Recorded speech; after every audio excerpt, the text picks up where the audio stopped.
Hey friends, welcome to the Equipping Podcast from Citylight Church in Omaha. Our goal is to help you grow in wisdom and love for God and neighbor. We hope this episode encourages you and equips you in your walk with God. Here we are, Jared. We're getting back finally to Glittering Vices. Yes. So again, this book was by Rebecca Konyndyk DeYoung, and it walks through the 7 deadly sins, which we have again reminded people over and over are actually the 7 capital vices. So that by capital, we mean they're the source of sin. And by vice, we mean it's a sort of quality or a character quality or disposition that's holistic and in us that makes sin easy and righteousness hard. Right. And you might just call this our sin nature. Right. So a simple way to look at it, as we've said several times, is think of a big tree with a trunk, and on that trunk is maybe pride or maybe something else. The root is pride. The root, yeah. Mm-hmm. And then growing out of that, you've got 7 really big tree, what are they, boughs?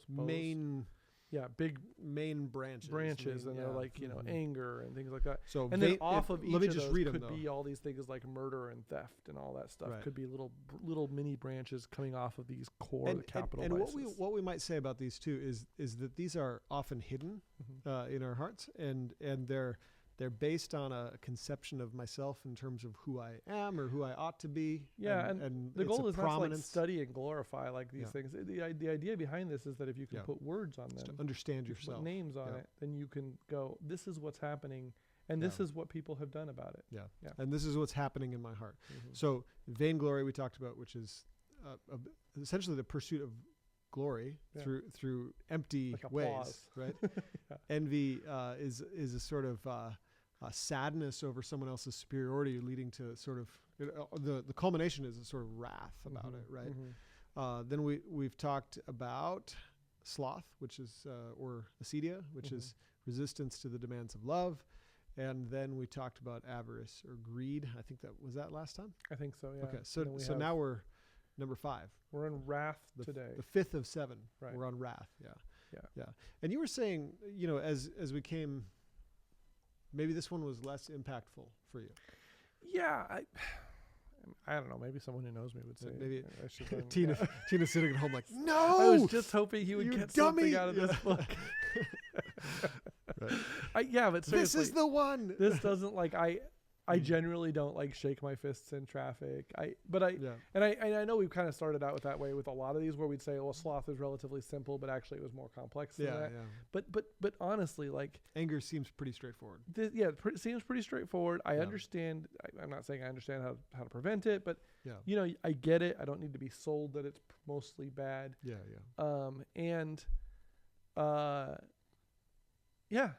It didn't strike me as profound, that profound. Yeah. Well, and I think in some of the other ones that we've done, it feels a lot more hidden, right? Like I could be a vainglorious person, and maybe I'm chasing that in ways that I don't even recognize, right? Or envy may eat at me in ways that once I understand what's going on and where that's coming from, I understand. But we understand.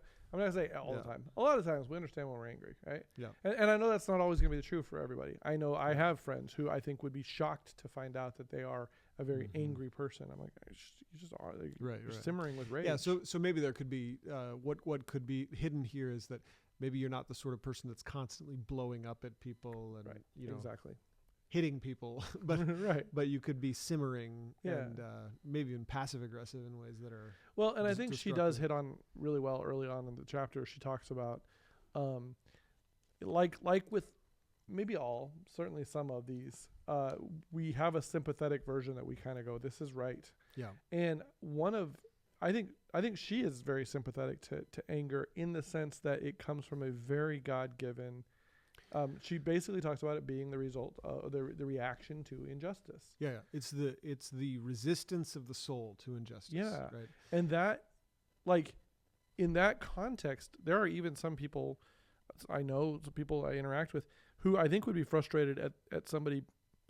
Yeah, why you should be angry. Right, why are you not angry at this? Why aren't you angry enough? We hear that all the time. I mean, especially as the political discourse has moved online. Why didn't you post about that, or why didn't you about that form of injustice, right? Yeah, and so and fair point in one way of speaking. If we're just to take it offline for a second, if I'm, in a room and someone comes and smacks somebody else, punches them in the face, it would be fair to say, why didn't you react to that? Why don't you care? Yeah. Why don't you care? Yeah. And so, so there's that piece of anger. Like I think we resonate with the idea that like, and that's part of what she's wrestling. I would think within the chapter is like, well, yeah. And where is it okay? So this is the fundamental tension, because she says this is a tension. It's not just a question that we're wrestling with. It's actually a fundamental divide within the Christian tradition. Right. And some of them were just like, the question is anger always entirely bad? Right. Or is there righteous anger? Right. Yeah. And setting aside, and I do want to set it aside, the example of Jesus for a second, which we shouldn't do that for too long ever. But setting aside the example of Jesus as, okay, so he would be obviously anger is okay. Yeah, so in the pool of humans that don't include Jesus, right. is anger ever good? Is my anger ever perfectly righteous? 100% pure? Yeah. And that's a good question. Yeah. Mm-hmm. So there's I listen to a lot of Catholics. I don't know if anyone would be surprised by that or not. Anyway, I listen to a lot of Catholics. One of the things I think is interesting that Catholics have some categories and some words that we don't have for some areas. Yeah. And one of the things they talk about, I think, that is really interesting is like there's sin, there's this, and there's this, but there's also what they call moral hazard. And I like the concept. I think the concept of moral hazard is useful. And so a Catholic might discuss something like gambling. A Catholic scholar might discuss gambling as, is it a sin? I don't know, but it's a moral hazard. This is a dangerous, it's like playing with a loaded firearm. Yeah. You might be very good with it. There's danger here. You're holding danger in your hand.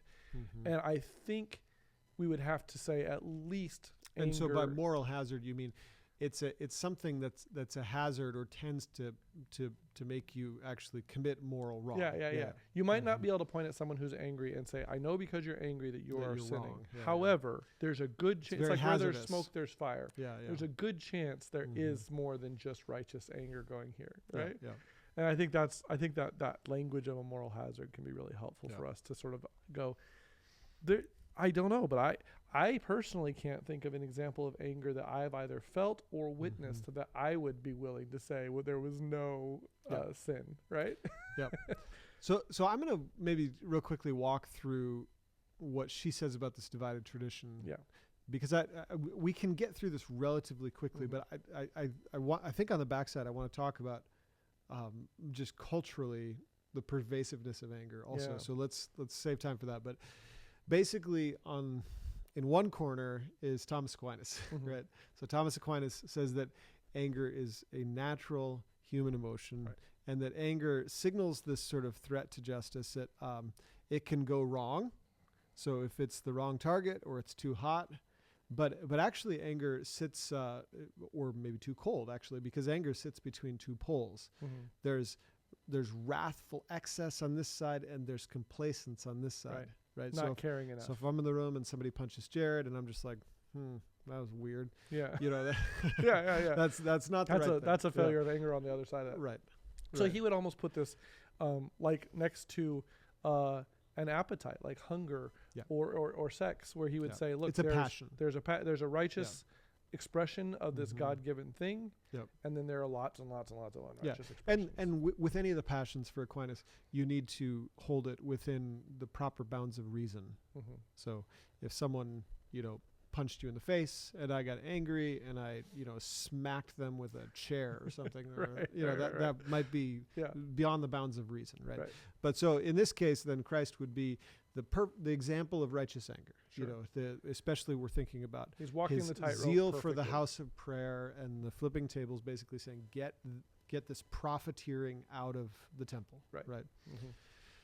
On the other side, there would be Evagrius and Cassian, especially, that she cites. So Evagrius says that anger always disturbs pure prayer, and there is absolutely no such thing as just anger against your neighbor. So I can experientially at least agree with that.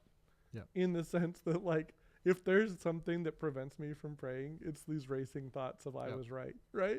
Absolutely. So certainly from an experiential standpoint, you could say makes perfect sense. Yeah. I don't know about logic or reason, but I can say this is how I feel. And it holds up. And when DeYoung, basically what she's saying is look, anger almost always comes from a place where there's a lot of me in it, right? Mm-hmm. It's about my agenda, right. That my agenda has been thwarted by your stupidity or your even the reason right? Even the reason my injustice trigger is going off right now is because of the injustice either to me or to mine, to my tribe. It's my agenda, my control.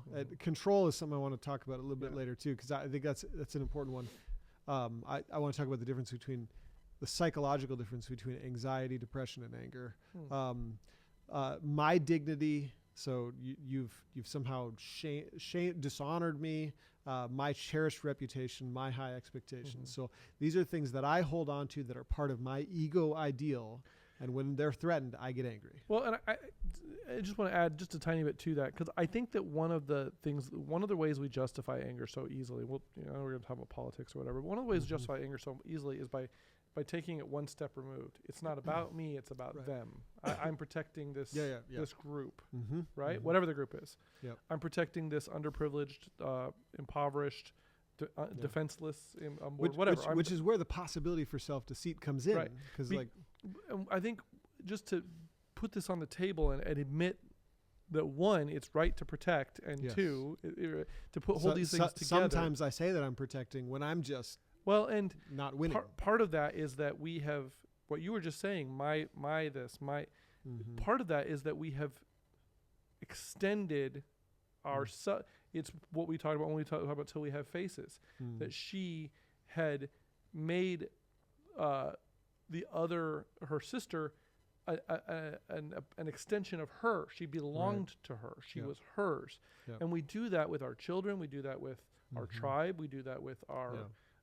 With our causes, we make them belong to us in good ways, but then also in bad ways. We also say, this person is mine, they're extension to me, and so when this person steps on them, and sometimes it's so that we're reacting to apathy. In the only way to get our hearts engaged fully in caring about the injustice happening to others is to see others as ourselves. But we can go too far. We can get to the point where we've made that other person so much an appendage of mine that now I'm just reacting in anger at things done to me. And sometimes the suffering that other people go through just makes us feel powerless, and that makes us feel ashamed, and so then we're anger is and this, maybe I'll just put it in now, because I think that essentially the difference between some people have argued, for instance, that generalized anxiety disorder and depression are the same thing. Generalized anxiety disorder should be in the category for depression because physiologically they're the same. They're like two manifestations I just feel terrible. Of the same thing. I just feel yucky, just all bad, right? Yeah. And so you have this generic bad feeling. Well, anxiety and depression are two different things. Right. But I think it ultimately comes down to your sort of psychological posture. And I'm adding anger to this list too, because if I want control over something and I feel like I have no control, it's a bad thing, I don't know what to do about it, and I can't do anything, that's when I can despair. And that's essentially the posture of depression. If I want control over something and I'm reluctant or don't think I can do anything, but I'm holding on to control, then we're getting this the anxiety. Like I'm sort of passive, but I'm holding on to the control. I haven't let it go yet. Does that make sense? Right. And then so I haven't despaired. And then the third one would be like, if I want control over something, but I'm going to get control, at whatever cost, right? Then that's where I can lash out and try and get control through anger. So what you're saying, if I'm here, so what you're saying is like similar lack of control, or pervasive lack of control with like three different it almost sounds like fight, flight, or freeze to me. Yeah, interesting. It's just activated sympathetic nervous system. Except instead of like in an instant of reaction to Mhm. whatever right here, it's we're talking about Yeah. more of a malaise, Right. but like a fight, flight, or freeze reaction to a broad general malaise. Yeah. Yeah. Right, lack of control. Yeah. Okay. But I had a train of thought that just left me on this. Yeah, that's interesting. We should take Ben comparison Sass's excuse of have morphine. We just like Morphine. it's Yeah, morphine brain. I don't know what to tell you. That's I wonder how long the podcast gets to go Yeah. at Citylight. Oh, if we keep I remember saying what I they're was going to say. I remember what I was going to Yeah, say. go ahead. What the interesting thing about those three in terms of psychological posture is that depression is no fun at all. Right. Right.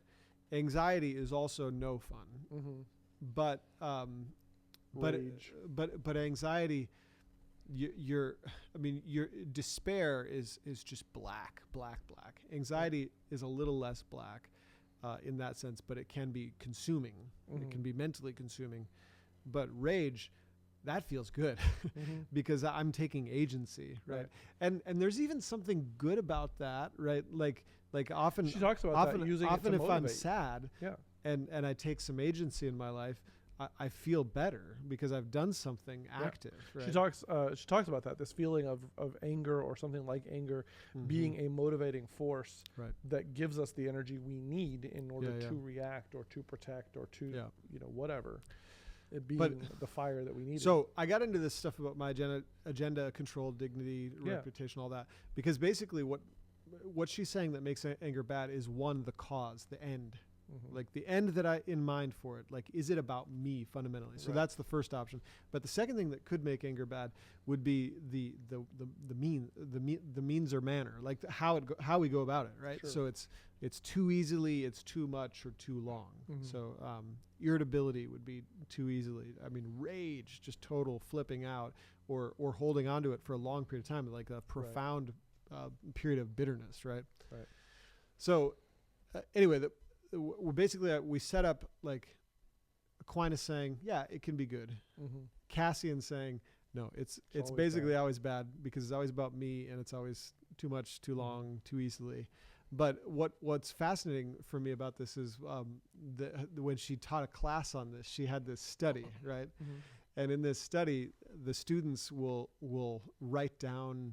Anytime they catch themselves being angry, they carry this journal with them and they write down their cause of anger, and then they write down kind of their level, like scale of 1 to 5, and basically they come back to class and they're going through and they're looking like, okay, where was righteous anger? And basically she's like, yeah, it almost never happened.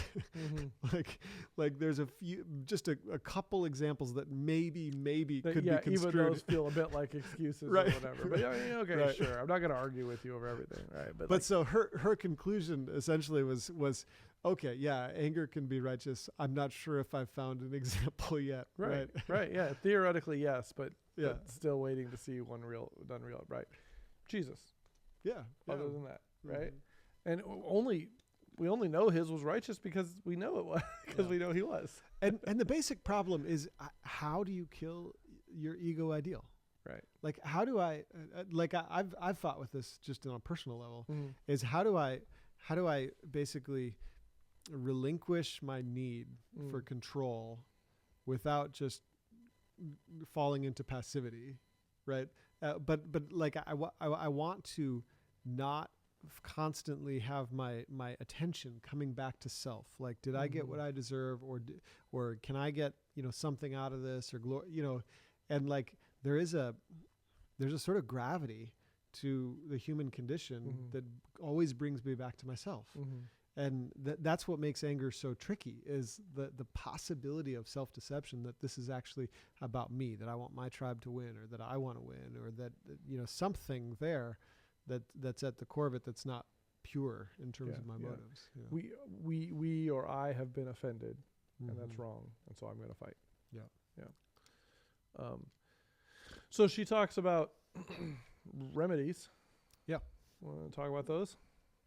Yeah. This was one of the sections that I thought was relatively dissatisfying. Well, maybe before we get there, before we get to the dissatisfying section, is it, and this is not in the book, but to what extent is anger a big issue for us? Maybe, I mean, the two of us, but also just at a at a church-wide level, at a societal level. Well, like we said kind of at the beginning, I think right now in this moment, and this is probably true for all of them, but in this moment, I think anger is seen in a lot of places as a virtue, not a vice. Like you should be angry would be a thing that is, I would not be surprised to see that anywhere.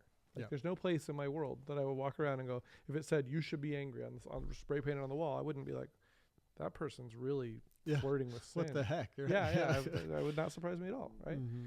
Like we live in a time, not just a time where injustice is happening. That's always been happening. And not just in a time ruled by the world and by the machine, but we live in a time where we're all hyper aware of the feelings of other people about these things. We're all very aware of these opinions back and forth and why they did this and what they said about it, what they meant and everything else. And that has driven us into a place where a lot of people I respect, people I like, people I listen to would say in this circumstance or in this place, you should be angry. Right? Yeah. And I hold that then in tension with your observation, Rebecca DeYoung's observation from her class, our observation. I was like, I don't know if I've seen a good example, a safe example of angry. When there's smoke, there's usually fire. Right. Yeah. I mean, I think just at a very experiential level, you've seen, like we have all known people who have especially just sort of gone down the rabbit hole of social media and have posted self-righteous anger about this or that issue. But then the more that you interact with them both online and in person, you're like, oh, this has become like a settled characteristic. Yeah, it's got a craziness to it. It's got a blindness, like the blindness of rage. That's a better way. Right? Yeah. Which I mean, it's probably not coincidental that blind and rage go together. Yeah. This idea that turn off the sensors, turn off everything else. I'm not interested. Just start swinging your fists. Just set it all on fire. Right. Yep. There is there have been various visuals floating around about social media sites, basically aligning them with the 7 deadly sins. I don't know. Okay. No, I haven't seen that. So this is the image here. So I've seen lust as Tinder, lust as Instagram, but it's always this one for Twitter or X now, right? X is associated with wrath every time, and you can see why, right? It's really so much of what drives content on Twitter is can you believe this is happening? Right.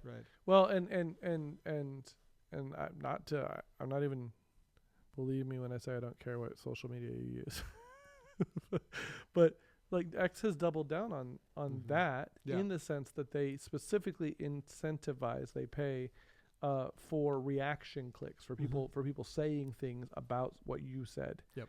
And we know that people are most likely to say something about what you said when they disagree. Right. And so that it's incentivized saying things that are inflaming. Well, and that's a very mechanical thing. Like you will get a portion of money if someone says something to you, and we know that they will say something most likely if they disagree. So they have very simply incentivized wrath, or at least strong disagreement, which borders very closely with wrath. I think one of the challenges though of this is you can get angry on various social media platforms, but I think my favorite's to get angry on Zillow. Zillow. How about Nextdoor? That's my least favorite. But I think one of the really real challenges here is that we seem to have this idea that making your feelings felt, like your wrathful feelings about this or that issue, is the primary form of action that you should take. There's like a need to be heard, and that you have then done something. Yeah, you've moved the needle on public opinion. There's a movement or a thing. There's a thing called variously, but it's basically this explosive, violent catharsis that is actually movies. We were talking about movies last time. Movies are really, there's a lot of movies pushing toward it. I don't want to be too specific about this. Well, I will actually. I'll use one that's just ridiculous, and it's a stupid movie. So therefore, I don't feel bad saying it, because don't bother seeing it. And I was disappointed because I liked the director. But there's Running Man. There's a remake of Running Man out right now. And it is filled, the end of the movie is filled with this sort of cathartic explosion of violence that is just there. There's no value to it. It doesn't tie up any story. It doesn't tie up any loose ends. The story was already over. And then it, like, just in case you thought that these other characters that you didn't care about might have gotten away, let's watch them die horribly. Right. And that actually is a common thing right now. And it is a cathartic release that's designed to say, there, I've done something. There, I've exploded. It's the old letting off steam. I need to let off steam. Well, actually, maybe you're just exercising a muscle. Maybe you're not letting off steam, right?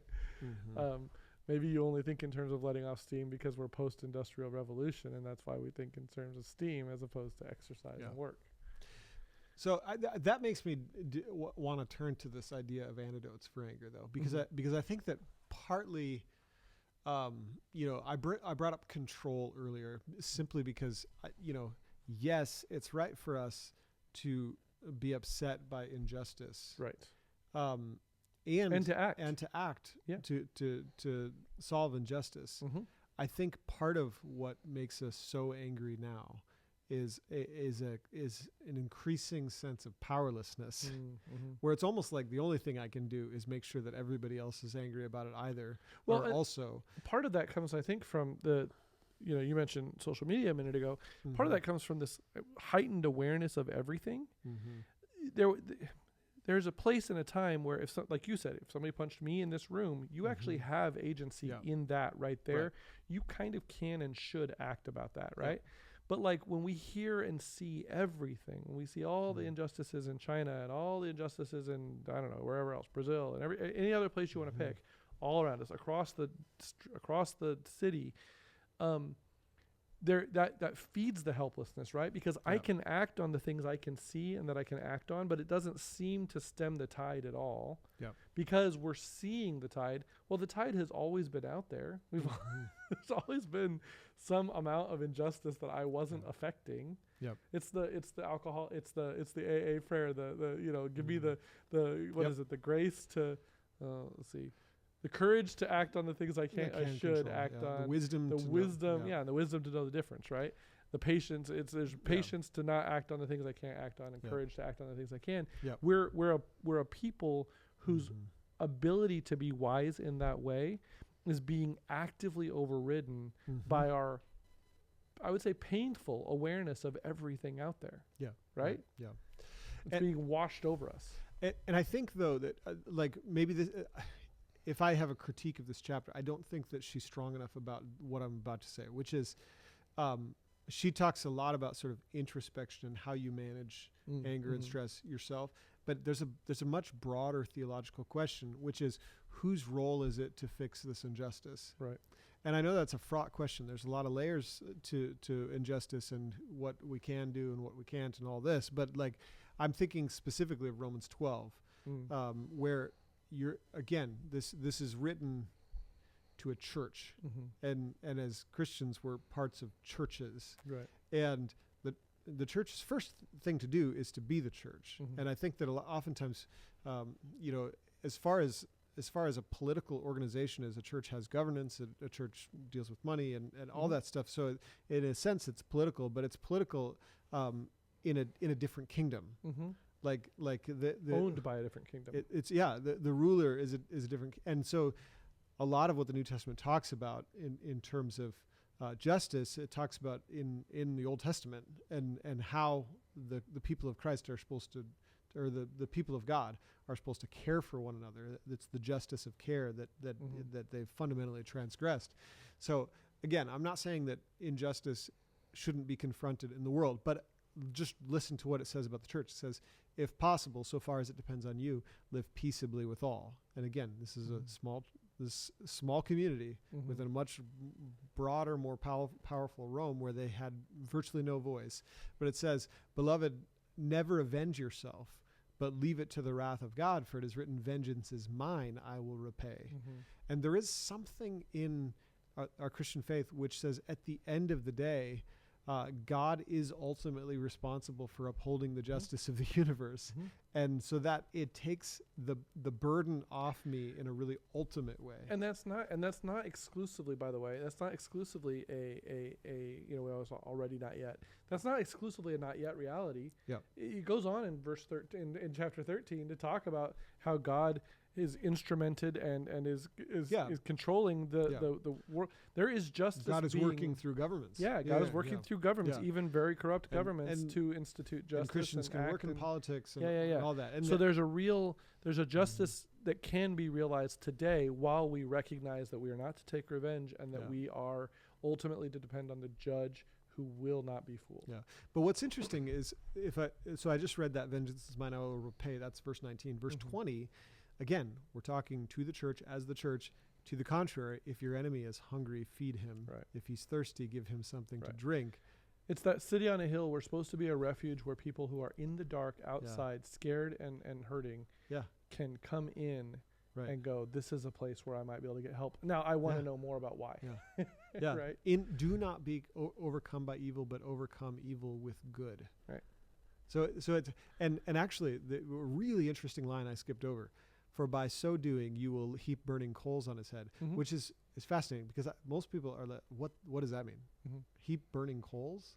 Like, I think most people, when they read that, they're like, okay, well, your doing good will make them feel ashamed or something like that. Sure. In the Old Testament context where that comes from in Proverbs, it actually refers to God's judgment. Right. Like the burning coals are the coming judgment. And you're so multiplying God's judgment. At a certain level, you're hoping that by shining the light of mercy and grace on them, that they'll come. But if not, judgment. There's judgment that's coming for them. And that again, that's the vengeance is mine. What the heck? Did it just now turn on? Did it just turn off?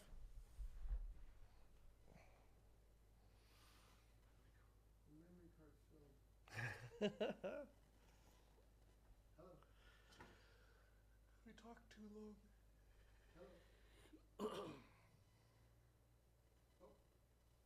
I gotta go. All right, sounds good. Love you, bye. All right, we gotta wrap this up. Let's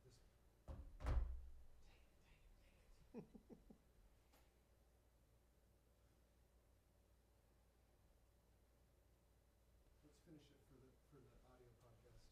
Okay. Yeah. We can maybe try and pick up later. I don't know. But switch to like a stock picture of us.